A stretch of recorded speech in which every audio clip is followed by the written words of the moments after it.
City কর্পোরেশনের বাইরে আমি বলছি, যেটা আমি অলরেডি চট্টগ্রাম মেডিকেল কলেজ গিয়েছি, চট্টগ্রাম জেনারেল হসপিটাল গিয়েছি, মা শিশু hospital, international medical college hospital, তো প্রতিটি জায়গায় কিন্তু ডেঙ্গুর জন্য স্পেশালাইজড সেন্টার করা আছে। বিশেষ করে চিটাগং মেডিকেল কলেজে তারা আইসিইউ ইউনিট থেকে শুরু করে সেখানে হাই ফ্লো নেজাল ক্যানুলা থেকে শুরু করে অক্সিজেন কনসেন্ট্রেটর থেকে শুরু করে সব ধরনের সুবিধা সেখানে আছে।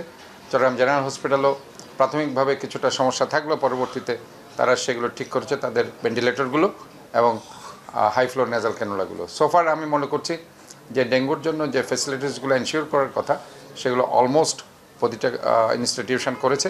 এবং আরটিপিসিআর যে টেস্টে আপনারা জানেন সেগুলো Chittagong medical college, Chittagong veterinary university, Chittagong university সহ বিশেষ করে বিআইটিএডি এইসব প্রতিষ্ঠান সেখানে আছে।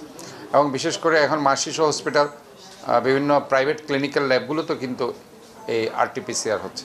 সো আমি মনে করি ইনশাআল্লাহ চট্টগ্রাম প্রস্তুত আছে।